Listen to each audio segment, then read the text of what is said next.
आमदार संग्राम जगतापांच्या द्वेषवाणीने संतापाचा ज्वालामुखी फुटला। जनतेचा सवाल, बेताल आमदारांवर कारवाई कधी होणार? अहमदनगरचे आमदार संग्राम जगताप यांनी अलीकडे केलेल्या सार्वजनिक भाषणात मुस्लिम समाजाविरोधी भडक आणि द्वेषपूर्ण विधान केल्याने जिंतूर शहरात संतापाचा ज्वालामुखी फुटला आहे। शहरातील मुस्लिम बांधवांसह विविध सामाजिक संघटनांनी जिंतूर पोलिसांकडे लेखी तक्रार दाखल करून कठोर कारवाईची मागणी केली आहे। तक्रारीत नमूद करण्यात आलं आहे की आमदारांनी आपल्या भाषणात म्हटले, दिवाळी सणाच्या निमित्ताने प्रत्येक नागरिकाने खरेदी फक्त हिंदू व्यावसायिकांकडूनच करावी।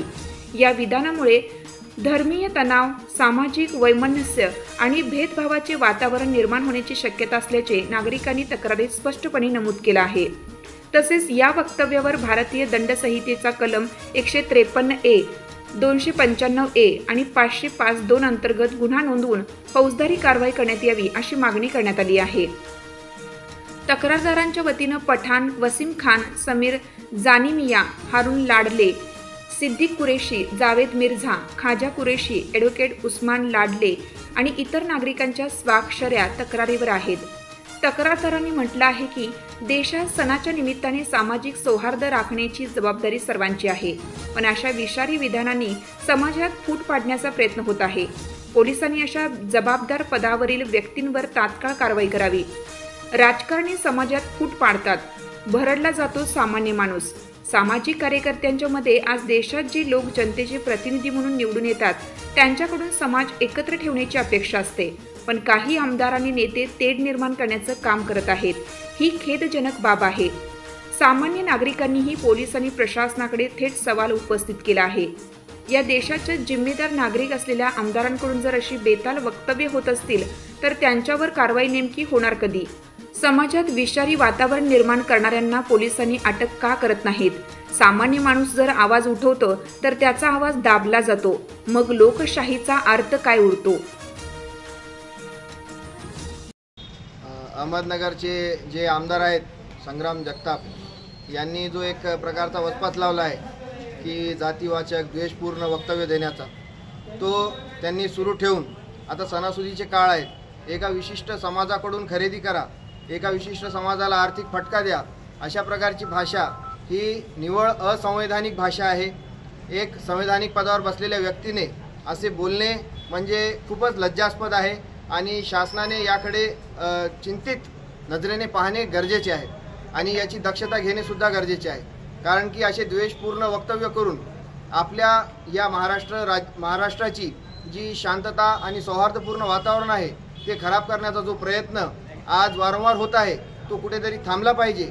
या आशयाची मागणी घेऊन आज आम्ही जिंतूर पोलीस स्टेशन येथे सर्व पक्षीय लोकांकडून एक अर्ज या ठिकाणी पोलीस निरीक्षक साहेबांना दिलेला आहे की या प्रकरणाची सखोल चौकशी करावी, त्यांच्यावर कार्यवाही करण्यात यावी, ही आमची मागणी आहे।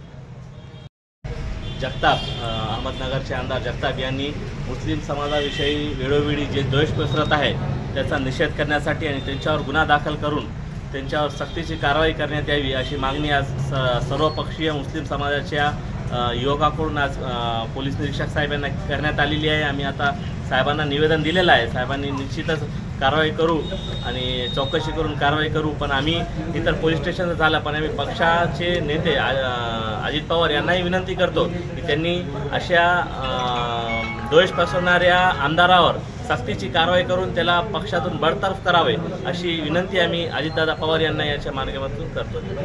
अजितदादा पवारांचा आता थोडी वेळ पहिले स्टेटमेंट आला आहे की त्यांची मानसिक स्थिती जागेवर नाही, त्यांच्यावर ताण खूप पडला असल्यामुळे ते असं बोलतात, ही काही पक्षाची हे नाही, वाक्य नाही, त्याबद्दल आपलं काय? त्यांची मानसिक स्थिती जर व्यवस्थित नाही असं जर ते मान्य करत असतील तर मग त्यांना पक्षातून का काढत नाही? त्यांना बडतर्फ करण्याचे अधिकार त्या दादांकडे आहेत, आदरणीय दादांनी मग तसे निर्देश द्यावेत जर असं आहे तर। FR दाखिल होना ज़रूरी है, सिर्फ लेटर देने, निबंधन देने से कुछ भी नहीं होने वाला है।